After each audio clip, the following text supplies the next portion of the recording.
그런데요, 우리 총회장님은 우리 교회 오셔서 예배 드리실 때 최영석 권사님이 코다리찜, 그 여태 말씀하세요. 몇 년이 지났는데도 맛있다고, 정말 맛있게 먹었다고. 그래서 다른 것도 해드린 적 많은데 그 얘기는 몇 번이나 하시더라고요. 여러분들도 마찬가지예요. 내가 어디서 기억하는데 맛있게 먹었던 거는 기억이 나서 또 먹고 싶어요. 떡볶이 같은 간단한 음식도요, 가끔 생각나요. 순대도, 감자전도. 요즘 아이들은 햄버거, 피자, 치킨 이런 게 생각나겠지만 예전에 어떻게 해요? 빈대떡, 부침개 이런 것이, 또 비빔국수도 참 맛있죠. 그러니까 여러분, 맛있는 음식은 먹고 나는데 또 생각나요. 여러분이 예배를 맛있게 드리면, 하나님께 드리는 예배를 양식으로 먹으면 실증이 안 나요. 초등학교를 다니고 중학교를 다니고 여러분들이 학교를 다니시는데 국민학교를 졸업하고 또 국민학교를 가는 사람은 없어요. 다 배웠으니까. 여전히도 예배를 공부인 줄 아는 분이 많아요. 성경 공부 오늘 잘했다. 성경 공부면 다 배웠잖아요. 3년 넘고 5년 넘었으면. 목사님 똑같은 설교 또 하시네. 저는 앞으로도 똑같은 거 또 할 것 같아요. 맨날 같은 거 해요. 근데 여러분이 양식으로 먹으면 그 느끼하거나 기름 섞은 과자 맛 같지 않아요. 광야에 나가가지고 애굽에서는 부추, 마늘, 수박, 오이, 자극적인 음식을 많이 먹었어요. 애굽, 낮에 애굽 얘기 들으셨죠? 애굽은 고달팠기 때문에 막 술도 먹고 고기도 먹고 먹지 말라는 음식도 많이 먹었죠. 근데 광야에 가니까 딱 한 가지야. 그 한 가지가 만나뿐이었어요. 그래서 이제 불평불만하니까 메추라기 좀 주셨죠. 만나 외에는 없었어요. 우리나라 사람으로 살면서 밥맛이 없어, 나는 아주 평생 쌀밥 먹었더니 이제 지긋지긋해, 난 그런 소리 못 들어봤어요. 지금도 요즘 쌀은 옛날 쌀보다 못하지요. 쌀밥 막 익어갈 때 그 냄새, 김 하나만 있어도 먹어요. 간장만 있어도 먹어요. 예전에 쌀밥이 얼마나 많이 먹고 싶었어요. 밥이 질리면 여러분, 죄송한 표현이지만 건강하지 않은 겁니다. 식욕이 왕성해봐요. 우리 꼬맹이는요, 맨밥도 잘 먹어요. 아무것도 없이 맨밥도 그렇게 맛있게 먹어요. 걔는 건강하다는 증거예요.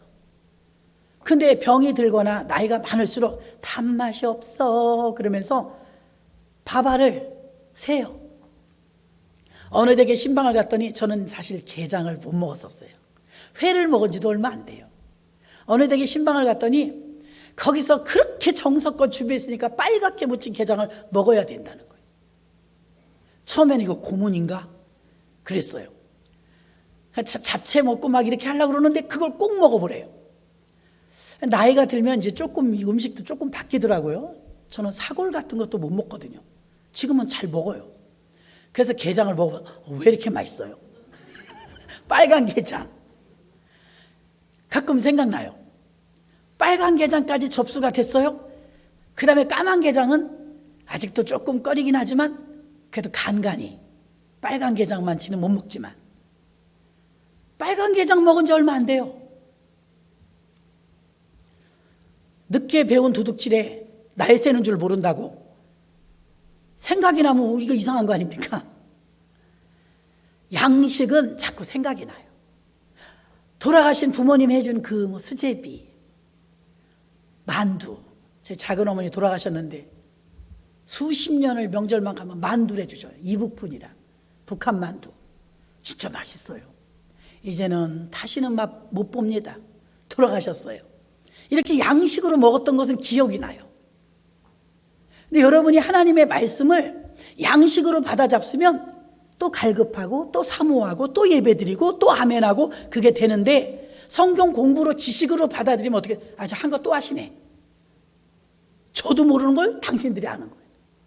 저 들었던 건데, 아는 건데, 배운 건데, 아마 저는 계속 앞으로도 더 많이 반복될 텐데, 저는 여러분에게 지식으로 주는 것이 아니라 양식으로 드립니다. 양식으로. 수도가 우리에게까지 오기를 수도관이라는 게 통과되잖아요. 아브라함, 이삭, 야곱, 요셉, 이 믿음의 조상들의 관을 통해서 우리가 지금 축복을 받는 거예요. 그런 것처럼 말씀도 여러분 죄송하지만 여러분에게 직접 주시는 게 아니고 주의 종이라는 강단에 세우신 사자를 통해서 관을 삼으세요. 하나님은. 그게 제사장의 일이에요. 제사장은 먼저 지성소에서 하나님과 깊은 교류를 하고 하나님과 교통을 하면서 하나님이 주는 메시지, 똑같은 말씀이지만 그때그때마다 조금씩 다르죠. 그 메시지를 하나님이 저를 주시면 저를 통해서 관통해서 여러분에게 흘려보내는 게 제 사명이에요. 그러니까 하나님의 말씀이기 때문에 여러분 말씀이라고 하면서 이단들도 말씀 가지고 장난해요. 무엇이 다르냐? 말씀이 전폭적인 믿음의 신뢰로 전해지는 말씀이냐, 아니면 자기의 주장이나 자기네 학식에 자기의 지식에 인용하기 위해서 쓰는 첨부되는 말씀이냐. 그 말씀은 힘이 없어요. 이단이 갖다가 이어 붙이느라고 띄어서 뜯어서 조금씩 쪽복음으로 갖다 붙이는 건 이단이 하는 짓이에요. 그러나 전폭적으로 그것을 믿고 말씀을 전달할 때는 그 말씀은 말씀이 역사해요. 말씀이 살아있어요. 말씀이 스스로 이 일을 하세요. 그러니까 우리가 몸은 여기 앉아 예배 드려도 여러분의 문제 속에 하나님이 일하신다는 걸 믿어야 돼요. 그게 말씀이에요. 내가 쫓아다니면서 일하죠? 별로 신통찮아요. 하나님하고 만나는 예배 시간에 하나님이 그렇게 역사하지는 않아요. 근데 마귀는 역사해요. 지금 집 계약하니까 오세요. 예배 시간에. 그거 안 됩니다.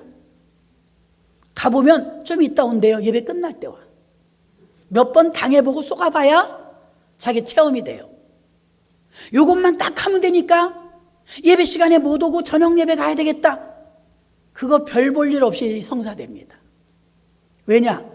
하나님은 여러분을 만나기 위해서 벼르고 기다리고 사랑하기 때문에 그 만나는 시간을 기억하고 계신데 여러분이 캔슬. 어떻게 그럴 수 있어요?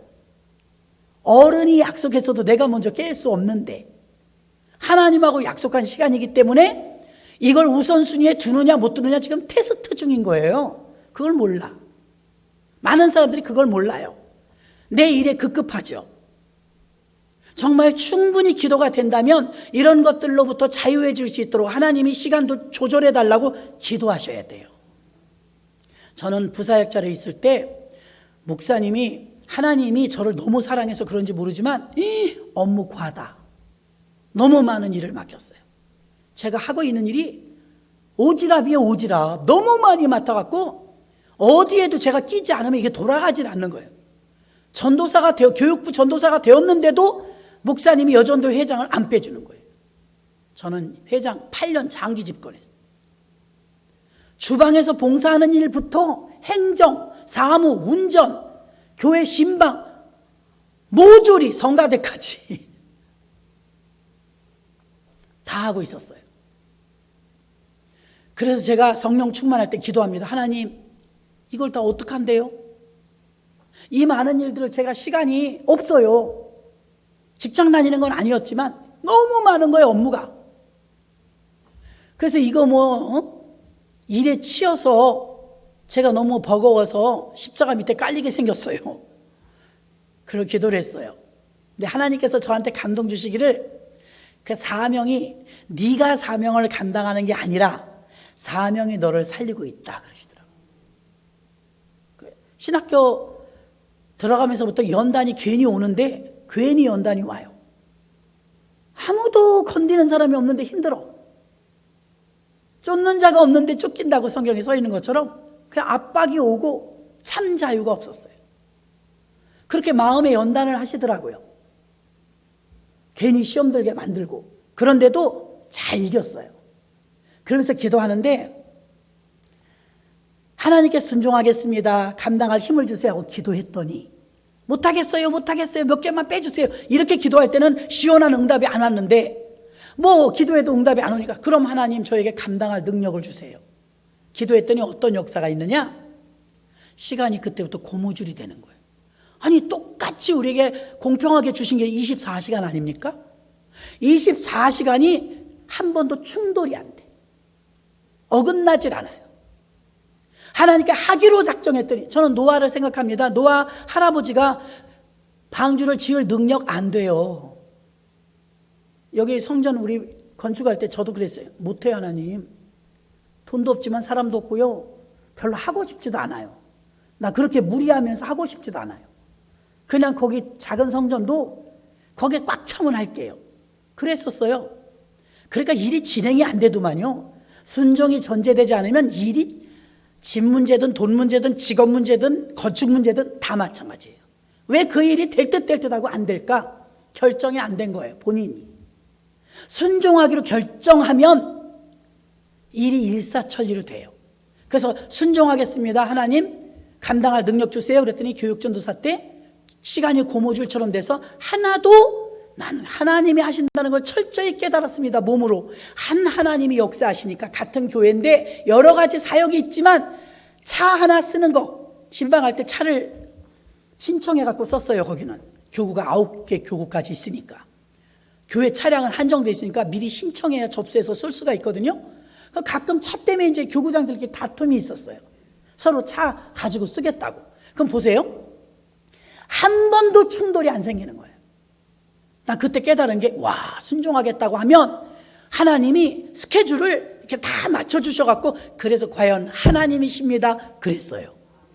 그리고 난데 건축을 해야 되는데 엄두가 안 나요. 1, 2억, 3, 4억이래야 말이죠. 수십억이 어떻게 돼요? 아이고, 난 못해요, 하나님. 그럴 때는 일이 진행이 안 됐는데, 말씀드렸죠, 마게도니아에서 손짓하듯이 이 동네 누군지도 몰라. 지금도 다짜고짜 전화해서 거기 충원교회냐? 네, 충원교회입니다. 그 12단지 14단지 앞에 땅 사는 교회 맞냐고? 네, 맞습니다. 그거 왜 빨리 안 지어요? 와, 혼내는 거, 할아버지가 전화해서. 네? 왜 그러시는데? 아, 거참 교회 땅 사놓은 지가 언젠데 맨날 현수막만 걸려있고 교회를 안 져요? 아, 빨리 져요. 이러는 거예요. 교회를 다니시냐고 물어보지도 못했어요. 그래도 이제 왜 이런 일이 있나 기도하다가 또 몇 달 지났어요. 다른 아주머니가 또 전화했어요. 거기 여기 교회 땅 사놓은 교회 맞니? 전화번호가 거기 있어서 전화했대. 그런데 무슨 일이지? 아, 대체 언제 질 거예요? 또 이러는 거 빚쟁이처럼. 아, 왜 그러시는데? 아, 내가 그 교회 좀 다니려니까 왜 이렇게 안 지어요? 또 이러시는 거야. 그 제가 자세히 설명했어요. 우리 교회는 5단지 앞에 있습니다. 아주 가깝습니다. 모시러 가겠습니다. 일단 5단지로 나오세요. 싫어요. 이래. 싫어요. 그래서 아니 왜요? 가까운데요? 한 500m, 600m 밖에. 여기 5단지 오시잖아요. 5단지에서들. 5단지 앞에 있으니까 오시라. 아, 싫어요. 나 여기 지으면 갈 거예요. 그러는 거예요. 막 독촉을 다시 깊이 기도해서, 하나님, 아, 왜 이런데요? 누군지도 모르는 분들이 왜 전화해서 막 혼내고 교회 빨리 지으라고. 아니, 헌금도 안 하면서 교회 빨리 지으래.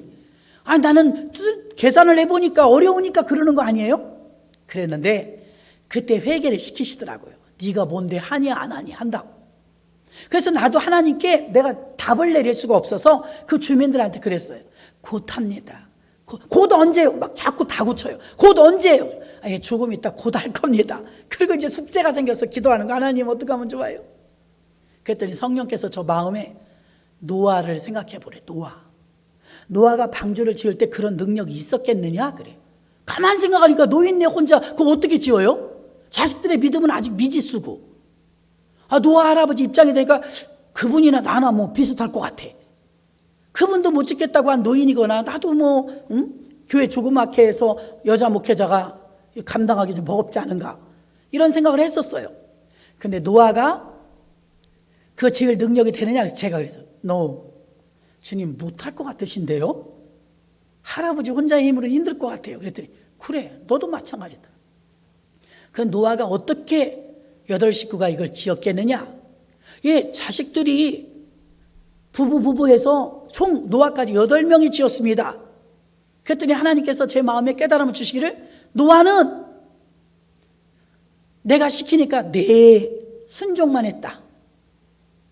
순종만 했고 나머지는 그 자식들이랑 자부들이랑 했다. 너는 순종만 하면 된다. 그 마음이 오는 거야. 그래서 제가, 하나님 그거 쉽죠? 그 얼마나 감사해요. 그럼 저 대답만 하면 돼요? 예, 주님 하시옵소서. 제가 종이 순종하겠나이다. 그 마음이 가벼워지는 거예요. 제가 우리 성도들한테 그랬습니다. 언제 질 겁니까? 이걸 어떻게 할 겁니까? 땅은 받아놨는데 이거 그냥 땅값이 얼마나 비싼지 이것만 해도 이자 계속 나가야 되고 안 지어도 힘들고 지어도 힘든 상황이었어요. 안 짓자니 이자만 내고 있고 짓자니 이자 더 내야 되고 힘들었어요. 그런데 하나님께서는 지으라는 마음이 온 거예요. 순종하라는 거예요. 아니 하나님 60여 명 가지고 어떻게 지어요? 힘들잖아요. 그렇게 했는데 하나님께 순종만 한다고 했어요. 그리고 성도님들한테 그랬습니다. 나는 9월동에서 여기 종교용지 받을 때까지 여기 원주민 교회니까 나갈 때 한 2, 3년이면 돌아올 줄 알았어요. 세상에 지하실 교회에 저를 처박아 놓으시고 8년 동안 철회하고 8년 동안 오정금식하고 오직 성전 건축을 위해서 이제나 저제나 한 2, 3년, 3, 4년이면 그래도 돌아올 줄 알았어요. 세상에 이게 1단지부터 14단지까지 7만 평인데요. 한 번에 되는 게 아니고 1단지부터 천천히 짓네. 여기까지 오면 꼴찌야. 그러니까 한꺼번에 확 짓는 게 아니었더라고요. LH공사에서 차근차근 지어 나오는데 여긴 털을 닦고 철거하면서 앞에선 짓고 막 이렇게 나가는 거예요. 시간이 얼마나 많이 걸리는지 LH공사도 수도 없이 방문했고 항의도 했고 그렇게 땅을 늦게 주더니 딴 사람들보다 더 비싸게 주고 억울하다고 이거는 도저히 이럴 수가 없다고 왜 너네들은 한 평에 50만 원씩 동네 주민들 거 땅 가져가 놓고 우리한테는 왜 600만 원씩 받냐? 그런 말 할 거 없대. 자기네가 터 다지는 값이 들어갔으니까. 그럼 우리 고생 많이 했어요. 성도 많지도 않은데 LH공사 드나들면서 부당함을 계속 항거하기도 하고 했습니다. 자, 그런데 우여곡절 속에 분양을 받았어요. 대토를 받았는데 받아놔도 또 걱정인 거예요.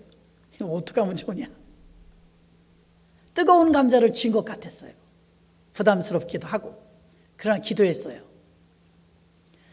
그때 성도님들한테 왜 저 땅에 지금 우리 땅이 됐는데 왜 논현동으로 다시 안 가십니까? 왜 빨리 안 들어갑니까? 이야기할 때 제가 그랬어요. 저는 빨리 가고 싶죠. 구름이 안 가요. 구름이 가야 가죠. 그렇게 말했더니 그 다음부터 말 안 하시더라고요. 그 말은 뭐예요? 성령의 이끌림이 있어야 가는데 내가 급하다고 땅 미리 해놨다고 5단지에 땅 토지 갈아놨고 돈 다 냈다고 그냥 갈 수는 없었어요. 단독주택 용지였는데. 그래서 여기 땅 우리가 분양받아서 우리 이름으로 등기될 때까지 길게 잡으면 3년 정도 단독주택 용지 장로님 기증하신 거 거기다가 짓고 들어가자. 그래서 5단지 일단 진 거예요. 장로님 몫으로 나온 거 하나님께 드려서 거기다 73평 1, 2층 합해서 짓고 그 다음에 거기서 여기 오는데 딱 3년 만에 하나님 도로 보내주시더라고요. 구름이 가야 가잖아요. 이건 우리 계산으로 두들겨 보면은 못해요. 근데 하나님의 사인이 마게도냐에서 선짓하는 것처럼 동네 사람들이 모르는 사람들이 부르질 않나? 또 기도하면 순종하라고 하시질 않나? 순종하겠습니다 했더니 하나님이 끌고 가시더라고요. 끌고 가시죠. 건축업자가 우리 교회 권사님이 되기까지 같이 울면서 수협 다니면서 함께 대출 알아보면서 우리 김명희 권사님도 애 많이 쓰셨죠. 세상 사람이었던 똘똘 뭉쳐 우상숭배하던 그분이 이 교회 3군데 견적받아갖고 그 중에 한 군데가 우리 권사님 회사 아니었습니까? 근데 성령께서 영혼을 맡기겠다는 마음이 왔어요. 우리 교회 건축 계약하면 교회 나오실랍니까? 그분의 간증도 기가 막힙니다. 하나님이 어떻게 역사하셨는지. 어쨌든 우리 교회 권사님이 되셔서 열심히 하고 계시니 한 영혼이 천하보다 귀한데 건축 지어주러 왔다가 건축회사 사장이 우리 교회 성도가 됐으니 간증거리가 넘치는 줄 믿습니다. 참 기가 막힙니다. 하나님이 하시더라고요. 그래서 노아가 순종만 한 것처럼 저도 순종만 한다고 했는데 일사천리로 끌고 가시더라고요. 딱 7개월 만에 1, 2층 다 지어놓더라고요. 완벽하게. 3, 4층 작년에 증축할 때는 한 11개월 걸린 것 같아요. 증축이 더 힘들더만요. 증축 또한 완벽하게 잘 또 지어졌어요. 할렐루야. 보시다시피 다 하나님이 하셨어요. 제가 고백했죠. 입당 예배 드리는데 저 입당 예배 많이 다니잖아요. 저는 목사님들 교류하니까요. 그런 목사님들이 항상 입당 예배 드리면 인사 한 말씀 하시잖아요. 식당 안내도 하시고 인사 한 말씀 하실 때 목사님들이 한결같이 모든 것이 주님의 은혜입니다. 하나님이 하셨습니다. 그러면 난 겸손해서 그러는 줄 알았어요. 겸손하셔서 저렇게 하나님께 영광 돌린다고 인사로 저렇게 하는 건가 보다 그랬는데, 제가 그 자리에 딱 섰는데 진짜 그 말밖에 안 나와요. 모두 하나님이 하셨습니다. 고백이 모두 하나님이 하셨습니다. 믿으십니까? 지금도 생각하면 찡해요.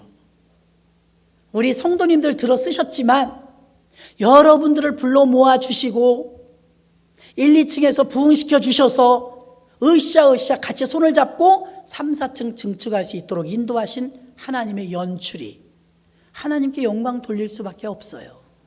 앞으로도 마찬가지입니다. 어느 정도 조그만큼만 재정적인 자립으로 되면요, 할 일 무지 많습니다. 하나님이 주시는 비전 많습니다. 물질만 가지고 하는 것은 아닙니다. 더 부흥해야 되겠죠. 지금보다 갑절 부흥하면 우리가 할 수 있는 일도 갑절로 늘어납니다.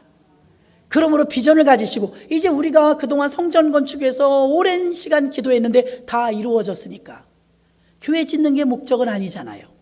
성전 건축이 목적은 아니잖아요. 교회가 건축한 이후에 거점을 삼아 선교 한국, 세계 선교, 국내 선교, 하나님 나라 세우는 교회 세움을 더 활발히 할 수 있다면, 더 많은 영혼을 건지는 그 사역을 힘차게 감당한다면 교회 잘 지어야죠. 그 일을 하기 위해서. 그래서 이 거점인 것입니다. 거점이 확보되니까 얼마든지 박차고 주의 일을 할 수가 있어요. 여러분들도 힘을 내시고, 건축당한 게 목적이 끝났어. 영혼 구원도 마찬가지. 영혼 구원이 목적인 줄 알면 나 이제 뭐 우편강도처럼 지금 죽어도 천국 가니까, 이러면 우리의 신앙은 무기력해질 수밖에 없어요. 사실 우리 구원은 목표가 아니고요, 시작이에요. 시작.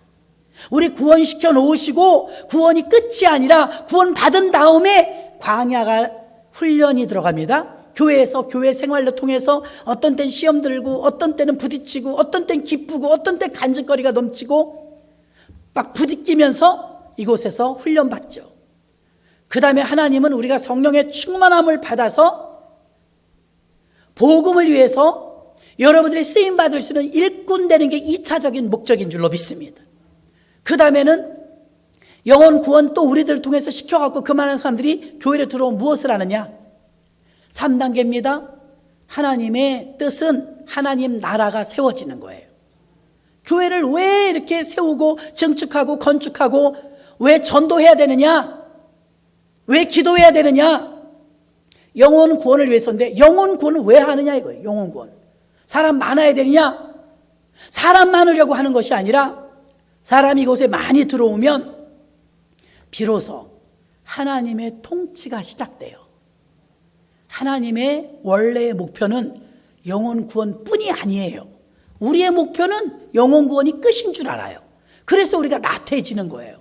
근데 영혼 구원은 일단 영혼 구원 받고 나서 믿음으로 구원받고 이게 출발이고, 그 다음에 막 다듬어지는 겁니다. 교회 일을 하면서 다듬어지고, 그 다음에는 성화되죠. 그 사람이 변화되어져요. 10년, 20년 신앙생활하면서 이제는 어떤 고공행진만 하는 것이 아니라 안정권에 들어가는 일꾼이 됩니다. 그럼 어떻게 됩니까? 내 뜻대로 살던 사람이 하나님 뜻대로 살게 됩니다. 하나님 뜻대로. 하나님 뜻대로 산다는 걸 어떻게 하느냐? 내 마음대로 살고 내 마음대로 이 마음이 끌리는 대로 살던 사람이 하나님의 뜻대로 사라진다는 것은 하나님의 통치 영역 안에 들어가 내 주장대로 사는 것이 아니요, 하나님 주장대로 사는 거예요. 대부분의 우리 조선은 삼종지도, 여자들의 삶은 삼종지도를 가르쳤죠. 태어나서는 아버지의 뜻을 따라 살고, 결혼해서는 지아비 남편의 뜻에 따라 살고, 나이가 들어서 늙어서는 아들의 뜻에 따라 산다. 이게 삼종지도입니다. 이게 고유한 우리 현모양처들이 다 그렇게 살았어요. 그런데 기독교는 그렇지 않아요. 태어나서부터 주님 부르시는 그날까지 내 뜻은 자꾸 내려놓는 훈련을 하고 주님 뜻대로 사는 거예요. 주님 뜻대로. 주권이 회복되는 교회, 주님의 소원은 교회가 주권이 살아나는 교회, 주님이 주인 되는 교회, 사람이 주인인 교회가 넘쳐나요. 어느 장로님 한 분이 교회를 다 지어줬다 할지라도 그분이 주인 아니에요. 교회의 주인은 오직 목사님도 아니에요. 주인은 주님이십니다. 그럼 주인 말을 따라야죠. 주인이 주님이시라면 주님의 주권이 살아있어야 됩니다. 가장의 주권이 살아있는 교회는 아버지 말씀 한마디가 그 집안의 식구들이 다 들어요. 아버지 주권이 땅에 떨어지면 아버지 말씀 잘 듣지 않아요. 왜 중학교 2학년이 무서우냐? 아무도 무서운 사람이 없어요. 부모도 선생님도 목사님도 아무도 안 무서워요. 그래서 무서워요. 왜 그러느냐? 주인이 없는 삶. 주인 없는 삶은 어디로 튈지 모르는 거예요. 이 안에 계신 여러분들은 무엇이 우리가 참 안정권에 있느냐? 우리는 주인이 있는 삶. 그분이 나의 주인 예수 그리스도이십니다. 예수님이 우리에게 늘 가르쳐 주신 말, 나를 먹으라. 내 피와 살을 먹으라. 먹지 않으면 상관이 없대요. 그 예수님을 먹으라 하고 예수님도 제자들에게 내 양을 먹이라 그랬어요. 공부시키라고 하지 않았어요. 학교를 안 다녀도 먹고 사는 데는 별로 그렇게 큰 지장은 없습니다. 좀 불편할 뿐이죠. 그러나 밥을 안 먹으면 죽어요. 이와 같이 생명의 양식인 꼴을 안 먹으면, 이걸 여러분 왜 교회 다니면서 오래 예수 믿었는데도 피폐해지느냐? 말씀을 지식으로 들었기 때문에, 학문으로 들었기 때문에, 종교적인 율법으로 들었기 때문에 내게 작용이 안 되는 거예요. 말씀이 살아있으면, 이 속에 꽉 차게 말씀이 살아있으면 말씀대로 움직입니다. 주기철 목사님은 나 외에 다른 신을 섬기지 말라, 우상을 만들지 말고 절하지 말라, 그 한마디, 우상에게 절하지 말라, 그 계명 하나 지키기 위해서 40대 순교당했습니다. 그게 말씀이 살아있는 삶이에요. 그 말씀을 지켜내느라고 순교하는 거 아닙니까? 많은 사람들이 야싸빠르게 신사참배하라니까 신사참배 다 했습니다. 종교적으로도 국가의례라고 하면서 장로교 총회에서 땅땅땅 인증해버리니까 교회들이 전부 줄줄줄 따라갔습니다. 법 잘 지켰습니다. 그때 법을 거부하고 저항하는 사람들이 있었으니 그들이 지금의 순교자들인 것입니다. 아멘. 그 믿음은 그냥 얻어지는 게 아닙니다. 자유도 신앙도 그냥 얻어지는 게 아닙니다. 지금은 포스트 모더니즘 시대라고 해요. 사람들이 정해놨던 기본적인 기준이 바뀌는 거예요. 어떻게 바뀌어요? 이기주의로, 개인주의로, 세속주의로. 그냥 가치관이 완전히 바뀌어버렸어요. 하나님이 정하신 원리대로 살지 않아요. 예전 같으면 아무리 이단이라 할지라도, 불교, 천주교, 마호멧, 이슬람교라 할지라도 기본적인 건 안 건드렸어요. 무엇이냐? 남자와 여자와 사랑하다 결혼하고 아들 낳고 딸 낳고 이렇게 살라는 기본적인 하나님의 창조 질서, 그거는 손대지 않았어요. 오늘날은 포스트 모더니즘 사회. 왜 남자 여자 결혼해야 돼? 그런 법이 어딨어? 내가 좋으면 여자끼리 결혼해도 되고 남자끼리 결혼해도 되지, 그게 무슨 내 마음이지. 이기주의, 개인주의. 그리고 하나님의 말씀하신 창조 질서를 파괴합니다. 왜 부모를 거역하면 안 돼? 선생님한테 대들면 어때? 이거 다 자기 개인주의가 팽배해져서 이렇게 된 것입니다. 하나님이 없다는 무신론자들이 넘쳐나고 있습니다. 무신론자들의 특징은 무죄의식 속에서 살아요. 죄의식이 없어요. 그래서 질서를 파괴합니다. 잔인합니다. 무자비합니다. 그게 포스트 모더니즘 사회의 특징이에요. 특징. 지금 자기밖에 모릅니다. 그러함에도 불구하고 유죄의식을 가진 사람들은 어떤 사람들이냐? 하나님이 주인인 사람들. 할렐루야. 내 죄 때문이라는 거예요. 다 나 때문이라는 거예요. 우리가 기도하지 않아서 다 맞는 말입니다. 우리가 과거에는 코로나가 오늘 그래도 발표가 좋은 발표가 있었어요. 이제 다음 주부터는 물론 마스크나 거리두기 이런 건 1단계니까 해야 되지만 이제 예배가 완화되어서 회복되어 예배 드릴 수 있게 되었습니다. 아, 너무 감사해요. 바벨론 강가에서라는 그 팝송 있잖아요. 바벨론 강가에서 70년 동안 이스라엘 백성들이 바벨론 포로로 잡혀갔는데 예배를 못 드리는 거예요. 그 나라는 하나님을 안 믿으니까. 그리고 포로로 뿔뿔이 흩어져 있으니까 모여서 공동체가 예배를 못 드리는 거예요. 그러다가 포로가 귀환해야 되는데 귀환하기 직전에 바벨론 강가에서 일하다가 바벨론 강 건너편이 자기네 고향이에요. 이스라엘. 고향이 보이는 쪽을 쳐다보면서 아름다웠던 그때를 추억해요. 눈물로 기도합니다. 그때가 좋았는데 신랑의 소리, 신부의 소리, 기쁨의 소리가 넘쳐났던 그 거리가 예루살렘 거리가 회복되기를 막 사모합니다. 사실은 지금 요즘에 요 100인, 50인 이하 예배 드리라고 하기 이전에 20인 이하 예배 드리라고 할 때 우리도 3주 정도는 문 잠그고 드린 적이 있어요. 예배를 안 드린 적은 없지만 문을 걸어 잠그고 예배를 드린 적이 있다고요. 왜 그러느냐? 법이 너무 세게 나가니까. 번거로운 일이 생기지 않게 하려고 예배는 드리기는 드리되 공무원들이 하도 찾아오니까 문 잠가놓고 드렸어요.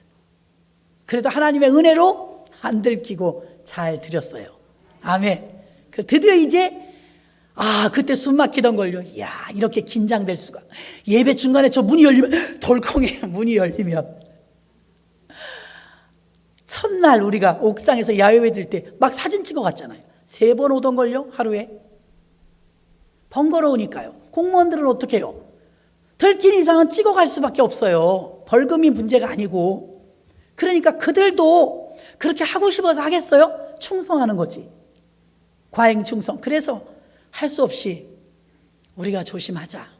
그 예배는 드리되 살얼음판을 걷듯이 긴장하면서 매주 예배를 드리려니까 기도하지 않고 견딜 수가 없었어요. 언제 우리가 그렇게 긴장하고 예배 드린 적 있어요? 130년 동안 우리 세대 일제시대나 6.25 지나 그때 말고는요 정말 너무 편안하게 70년 이상을 자유롭게 성경책을 끼고 간들 누가 뭐라고 하나? 우리는 복받은 나라였는 줄로 믿습니다. 그 아무렇지도 않고 평범했던 일들이 지금은 그립잖아요. 마스크 안 쓰고 작년 사진, 작년 동영상만 봐도 꿈만 같아요. 막 단풍놀이들 가갖고 끼어안고 막 그냥 가까이서 비말이 튀던지 말던지 부어라 마셔라 즐겁게 노래하고 그랬던 거 보니까 아이고 요즘 같으면 상상도 못할 일이에요. 단 1년도 안 됐는데 그렇게 바뀌어 버렸어요. 그래서 비로소 우리는 무엇을 깨닫습니까? 하나님 너무 그게 감사였습니다. 그 자유가 그립습니다. 이렇게 고백이 되어지는 거예요. 맛있는 음식을 먹으면 그 음식에 생각나는 건 양식이었기 때문이고 지식이었다면 학문이었다면 다시는 안 가요. 교회 오시는데 목사님 설교 맨날 똑같아. 재미없어. 준비가 안 된 목회자도 문제지만 여러분들도 문제입니다. 왜 그러느냐? 말씀을 양식으로 먹으려고 오셔야 되는데 성경의 지식으로 들으려고 하면은 들었던 거 거슬립니다. 듣고 싶지 않습니다. 매주 새로운 걸 듣길 원합니다. 그러면 목사님도 여러분들도 이게 예배가 여간 부담이 아니에요. 여간 부담이 아니에요. 저는 참 초년생 시절에는 그거 엄청 부담돼서요. 토요일 날 아침부터 저 찾으면 안 돼요. 거대하게 토요일 날 아침에 새벽 예배 끝나면 보따리 싸갖고 과일 한두 개 씻어가지고 갈멜산 기도원 갑니다. 오살리 기도원 갑니다. 처박혀 있는 거 구례 기도구례 처박혀 주여 내일 주일을 위하여서 엄청난 부담을 안고 어떻게 하면 설교를 잘할까? 어떻게 하면 성도님들이 실증나지 않게 오시는 성도님들이 은혜 받을까?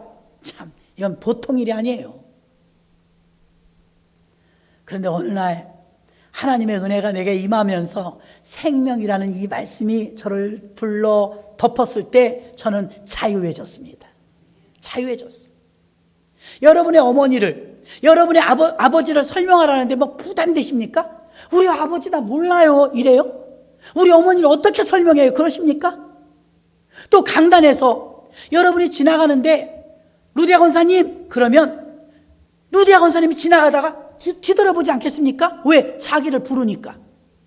강단에서 예수 이름이 나오지 않으면 예수님은 멈출 수가 없어요. 바디메오도, 수르보니게 여인도, 예수님을 다 열두의 혈루증 환자도 다 예수님을 멈추게 했어요. 멈추게. 다윗의 자손 예수야, 나를 불쌍히 여기소서. 병들었고 앞을 보지 못하니까. 예수님이 처음에 못 들었지만 자꾸 반복해서 부르짖으니까 예수님이 발걸음이 멈췄죠. 여러분, 우리가 자꾸 예수 얘기해봐요. 엠마오로 가는 두 청년처럼 주거니 받거니 오늘 부활하셨대. 그분이 하나님의 아들이래. 어디 가셨지? 살아나셨다는데 난 못 봤어. 예수 얘기를 주거니 받거니 하면서 엠마오로 시골로 두 청년이 걸어가고 있었죠. 그때 동행 중에 있는 줄 몰랐어요. 본인들은. 나중에 떡을 주니까 그 먹고 난 눈이 열려갖고, 떡은 생명의 떡입니다. 눈이 밝아져 예수님을 알아보자마자 예수님이 싹 사라졌어요. 여러분, 예수님 얘기를 해야 예수님이 여러분 속에 개입하시죠. 여러분이 예수님 얘기를 해야 예수님이 여러분과 동행하시죠. 여러분이 예수님 얘기를 입에서 늘 해야 예수님이 여러분과 함께 하시죠. 너무 쉬운 거예요. 내 어머니 얘기하는데 뭐 준비가 그렇게 많이 필요해요? 내 아버지 얘기하는데 그거 설명 못 하겠어요? 우리 아버지 얘기하는데 왜 설명 못 해요? 루디아 권사님이 입만 열면 아버지 얘기가 돼요? 왜요? 자기 아버지 사랑하니까. 아버지가 절절해 이 속에. 그냥 입만 열면 나오는 거예요. 손주가 이뻐봐요. 입만 열면 손주 얘기 나오고 손주 얘기 배워갖고 하려고 해요? 손주 얘기는 그냥 사랑스러운 모습 그대로 전달할 뿐이에요. 내 자식 이야기도 마찬가지고요. 여러분들도 하나님을 만날 때 하나님 아버지를 만나러 오시는 것입니다. 부담 갖지 마세요. 그래서 안녕하세요 성령님을 썼던 베니인 목사님은 성령 충만하니까 하나님하고 얼마나 가까운지 아빠 그랬대잖아요. 얼마나 절절히 사랑스러운지. 하나님 아빠. 아무리 불러도 좋은 우리 아빠. 그런데 고상하시면 장로님이나 연세 80 넘으신 분들은 내가 나이가 몇인데 그렇게 부릅니까? 예수님 2000살입니다. 2000살. 나이 아무리 많아봐야 예수님 앞에는 애들 말 맞다나 잽이 안 돼요. 이 세상은 여러분 오늘 말씀 중에도 나오지만 모퉁이 돌이 되었느니라 했어요. 너희가 버린 돌이 모퉁이 돌이 되었느니라 했는데 이 모퉁이 돌에 대한 이야기를 들으면요, 모퉁이 돌은 건물마다 기준이 되는 돌을 말합니다. 그런데 이 버린 돌이 머릿돌이 되었는데 머릿돌을 한번 잘못 세우면 어떻게 돼요? 삐뚤어지고 건물이 무너질 수밖에 없어요. 예수 그리스도가 기준이 되면, 반석이신 예수가 삶의 기준이 되면 여러분은 성공할 수 있습니다. 승리할 수 있습니다. 이 세상은 우리가 서기력이라는 달력을 써요. 서기력. 불교는 불교 달력을 쓰고, 저 이스라엘 가면 이스라엘 원력을 쓰죠. 근데 우리는 일단 전 세계적으로 서기력을 씁니다. 서기력에 보면은 썬데이 주일부터 나와요. 예전에는 어땠어요? 월화수목금토 일 이렇게 들어가는 줄 알아요. 근데 그 서기력에 보면 그렇게 되어 있지 않아요. 주일. 주일은 무슨 뜻이에요? 주님의 날. 그리고 월화수목금토, 토는 주말. 그게 끝이에요. 토요일이. 주일이 시작인 줄로 믿습니다. 예전에는 이는 일곱째 날이니라 안식하셨어요. 끝으로 가 있던 이 안식의 개념이 앞으로 오게 된 이유는 부활 때문입니다. 부활. 예수님이 부활하신 날이 안식 후 첫날. 그래서 부활절을 기념하여 드리는 매 주일 예배가 작은 소부활절이에요. 그래서 주일날 예배는 내 날이 아니고 주님의 날. 주님이 주인 되신 날. 이 세상의 서기력도 보면요, 구약 성경과 신약 성경에, 여러분은 어떤 성경을 보는지 모르지만 성경책에 보면 뭐라고 나와 있습니까? 구약을 BC, 신약을 뭐라 그래요? AD. 약자를 쓴 것이죠.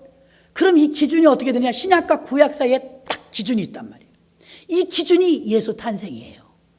예수 탄생. 예수님 탄생을 우리는 서기라고 부르지 마세요. 예수님 탄생을 기점으로 해서 before Christ, 주전 이렇게 말해요. 그 예수님 탄생 이후, 우리 주보에 나오죠. 주보에 주후. 서기라고 하지 마세요.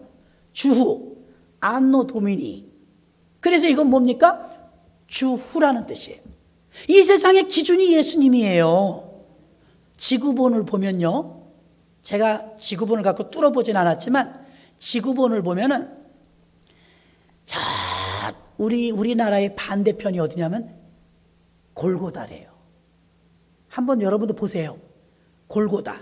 골고다가 지구의 중앙이에요. 중앙. 예수님이 십자가 지신 곳이 지구의 중앙이라고요. 거기 뚝 뚫고 오면 우리나라의 반대에 있어요. 그럼 지구의 반대편에 있는 예수 그리스도의 탄생하신 그 나라에서부터 서쪽으로 복음이 출발해서 다시 들어가고 있거든요. 그제야 끝이 옵니다. 그제야 끝이 온다고 성경은 말하고 있어요. 예수 그리스도의 탄생을 기점으로 주전 주후로 세상은 나뉘었어요. 그러니 예수님이 세상의 기준 아니겠습니까? 예수님이 세상의 기준이에요. 안 믿는 사람도 그 달력을 써요. 그러므로 예수님이 기준인 걸 아시고 종교 다원주의자들이나 불신자들은 예수님이 무슨 세상의 기준이라고 하겠지만 그러면서도 세상의 기준이라는 걸 알리는 서기력 달력을 쓰고 있어요. 이 세상은 예수님 전, 탄생 전, 예수님 탄생 후로 나뉘었을 뿐이에요. 그러니 예수님이 세상의 기준이고 주인공인 줄 믿습니다. 그 예수님이 말씀하십니다. 요한복음 14장 6절에 내가 곧 길이요 진리요 생명이니 나로 말미암지 않고는 내게 아버지께로 갈 자 아무도 없다고 말하고 있는 줄로 믿습니다. 우리는 이렇게 세상의 기준과 기초가 되고 있는 예수님이 우리의 머릿돌이 되고 있는 것입니다. 마태복음 10장 18절로 20절에 보니까 너희를 넘겨줄 때 또는 무엇을 말할까 염려하지 말라. 그때 너희에게 할 말을 주시리니 성령 충만하면 설교할 준비, 기도할 준비, 찬송인도 할 준비, 우리 준비 많이 해야 되죠. 전도할 때 누굴 만나려면 두려워요. 무슨 말을 물어볼지 모르니까요. 성령 충만하면 아무 걱정 말래요. 내가 무엇을 말해야 될지 그 입에 말을 주리라. 성령 충만만 준비되면 다 준비된 거예요. 모든 것이 준비된 거예요. 베드로가 담대하여 성령이 충만하니까 어떻습니까? 비겁하고 도망자였던 베드로가 강하고 담대한 자가 되었어요.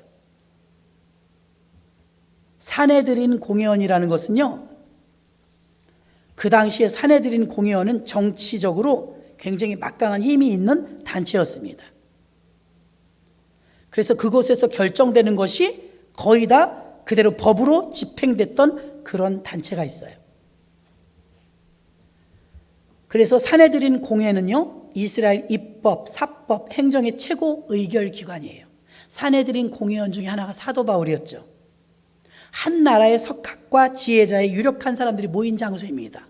거기에 가서 세상적으로 볼 때는 학벌도 없고 출신 성분도 약했고 직업도 어부였던 베드로가 설교합니다.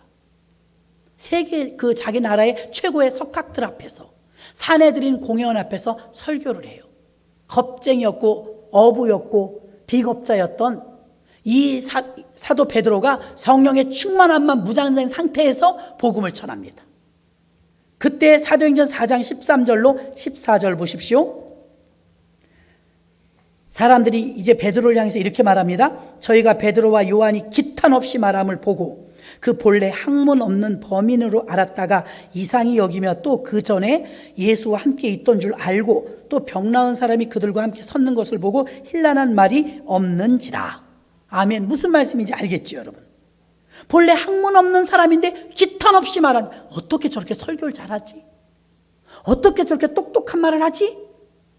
저 사람이 그 베드로 맞아? 맞아요, 맞아. 그 겁쟁이 베드로 맞아요. 베드로가 어떻게 되었어요? 기탄 없이 산헤드린 공회원 석학자들 앞에서 담대하게 말씀을 선포했다고 말하고 있는 줄로 믿습니다. 고린도전서 1장 27절입니다. 그러나 하나님께서 세상에 미련한 것들을 택하사 지혜 있는 자들을 부끄럽게 하려 하시고 세상에 약한 것들을 택하사 강한 것들을 부끄럽게 하려 하시며. 아멘이십니까? 이렇게 함으로 인해서 잘나고 똑똑한 사람들이 교만해지는 것을 방지하십니다. 돌감람나무 같던 우리들도 접붙임 되니까 아브라함의 후손이 되었는데 참 감람나무라고 자처했던 선민들 잘라낼 수도 있다는 것입니다. 복음을 전하다가 사도 바울과 베드로가 복음을 가감없이 증거하다가 사도행전 4장 31절에는 빌기를 다음에 모인 곳이 진동하더니 무리가 다 성령이 충만하여 담대히 하나님 말씀을 전하니라. 이때 이들이 전했던 복음은요 매일 똑같았어요. 초대교회는요 주보도 없고요 구약 성경도 없고요 찬송가도 없었어요. 음향 시스템, 피아노 아무것도 없었어요. 소고 정도 있었어요. 소고 치며 춤추어 찬양했다고 하니까요. 회당에 가보니까요 바닥은 우리나라 옛날에 부엌 같아요. 마른 땅, 흙땅. 그게 하도 발을 많이 디뎌서 맨질맨질해요. 잘 다져진 흙땅. 회당 안에 들어가니까 흙땅 안에 여러분 앉아 계신 의자. 저는 현지를 가보기 전에는 왜 교회 의자는 이렇게 생겼을까 의문이었어요. 왜 교회 의자 이렇게 다 똑같이 생겼을까? 우리나라 요즘엔 1인 의자 쓰지만 왜 이런 장의자를 쓸까? 여러분 생각해 본 적 없으세요? 편리해서일까요? 아니에요. 가봤더니 회당이 다 이거예요. 내가 왜 이런 장의자를 쓰냐고 물어봤어요. 죄인들이 앉는 의자래요.